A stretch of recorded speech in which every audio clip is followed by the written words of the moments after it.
চলুন আজকে আমরা বাংলা দ্বিতীয় পত্রের পরিচ্ছেদ ৩ বাংলা ভাষার রীতি ও বিভাজনের কিছু গুরুত্বপূর্ণ এমসিকিউ জেনে আসি।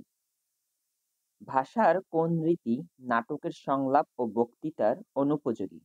সঠিক উত্তর সাধু রীতি। তারপরে আমরা নেক্সট প্রশ্নে যাই।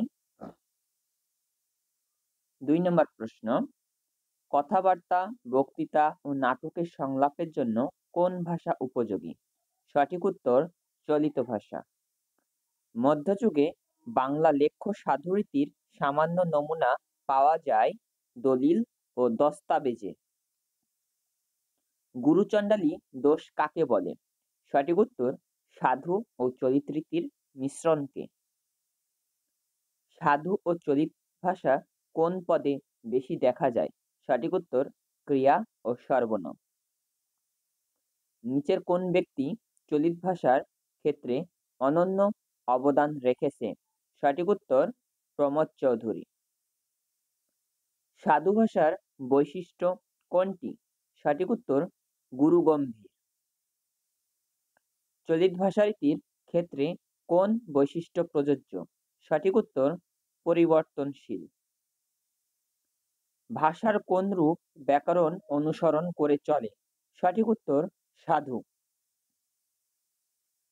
কোন ভাষারীতির পদবিন্যাস সুনিয়ন্ত্রিত ও সুনির্দিষ্ট বা অপরিবর্তনীয়?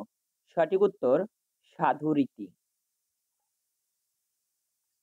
বাংলা ভাষায় চলিত রীতির বৈশিষ্ট্য কোনটি? সঠিক উত্তর কৃত্রিমতা বর্জিত।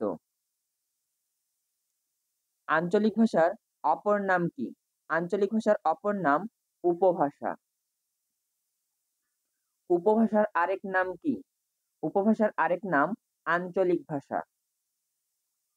ভিডিওটি ভালো লাগলে অবশ্যই একটি লাইক দিবেন আর এরকম নিয়মিত ভিডিও পেতে আমাদের চ্যানেলটি সাবস্ক্রাইব করে রাখুন। কোন শব্দগুচ্ছ সাধু ভাষার উদাহরণ? সঠিক উত্তর তুলা ও সহিত। বাংলা গদ্যরূপে কখন বিকাশ লাভ করে? সঠিক উত্তর ইংরেজ আগমনের পর। সকলকে ধন্যবাদ ভিডিওটি শেষ পর্যন্ত